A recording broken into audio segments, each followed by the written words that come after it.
was that one place I always thought about, and I just wanted to be there with you. The place that no eye has ever seen, the place that no heart has ever perceived. I had a great feeling inside of me. Belanda kali pertama datang ke Indonesia pada 1596 di bawah pimpinan Cornelis de Houtman, tepatnya di Banten, Jawa Barat. Namun, kala itu, Belanda langsung diusir oleh penduduk pesisir Banten karena mereka dianggap kasar dan sombong. Ketidaksukaan rakyat Banten terhadap Belanda berlanjut hingga 1656. Kala itu, Banten merupakan salah satu kesultanan yang sangat maju sehingga banyak menarik pedagang untuk singgah di sana. Salah satunya Belanda. Di bawah kepemimpinan Sultan Ageng Tirtayasa, Banten mulai mengalami perkembangan pesat dan menjadi daerah yang populer. Sultan Ageng Tirtayasa adalah seorang pemimpin yang bijaksana, berani, dan visioner.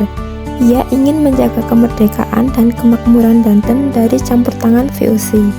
Ia juga ingin menyatukan seluruh Nusantara di bawah bendera Islam.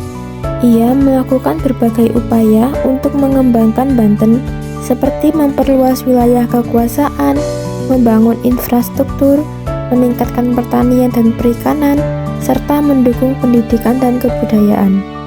VOC kemudian tertarik untuk menguasai Banten karena Banten memiliki komoditas lada yang sangat diminati di Eropa. VOC juga ingin menghalangi perdagangan antara Banten dengan negara-negara lain terutama Cina dan Inggris. VOC berusaha menjalin hubungan dagang dengan Banten tetapi mendapat penolakan dari Sultan Ageng Tirtayasa.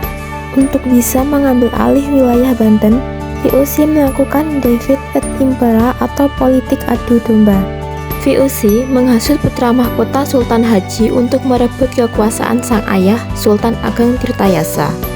Kala itu, Sultan Haji sedang tidak akur dengan sang ayah. Terjadilah perjanjian antara VOC dengan Sultan Haji untuk menyingkirkan Sultan Ageng Tirtayasa dari Kesultanan Banten. Semenjak itu, Sultan Ageng Tirtayasa menentang politik pemerintah Hindia Belanda. Hal ini disebabkan tindakan monopoli perdagangan yang dilakukan VOC, membuat Sultan Ageng Tirtayasa memutuskan untuk melakukan perlawanan terhadap VOC. Beberapa bentuk perlawanan yang dilakukan oleh Sultan Ageng Tirtayasa adalah merusak kebun tebu milik VOC di Batavia pada tahun 1656. Kebun tebu adalah sumber pendapatan utama VOC di Nusantara.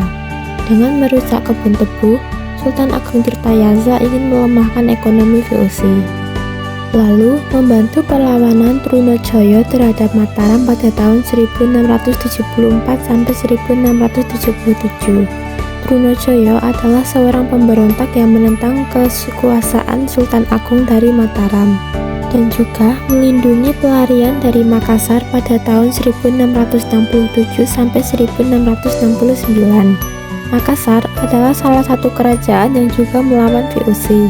Makassar dikalahkan oleh VOC dan harus menandatangani perjanjian Pongaya yang sangat merugikan maka orang Makassar yang tidak mau tunduk kepada VOC melarikan diri ke Banten dan mendapat perlindungan dari Sultan Ageng Tirtayasa. Akhirnya, pada tahun 1681 terjadi perang saudara antara pasukan Sultan Ageng Tirtayasa dan pasukan Sultan Haji yang dibantu oleh VOC. Perang saudara ini berlangsung selama 3 tahun dan mengakibatkan banyak korban jiwa dan kerusakan. Pada akhirnya, pasukan Sultan Ageng Tirtayasa kalah dan Sultan Ageng Tirtayasa sendiri ditangkap oleh VOC pada tahun 1683. Ia dibawa ke Batavia sebagai tahanan dan meninggal di sana pada tahun 1692. Sementara itu, Sultan Haji menjadi sultan boneka yang tunduk kepada VOC. Ia harus menyerahkan sebagian besar wilayah, hak, dan kekayaan Banten kepada VOC. Ia juga harus menghentikan perdagangan dengan negara-negara lain dan hanya boleh berdagang dengan VOC. Dengan demikian, Banten kehilangan kemerdekaan dan kemakmurannya.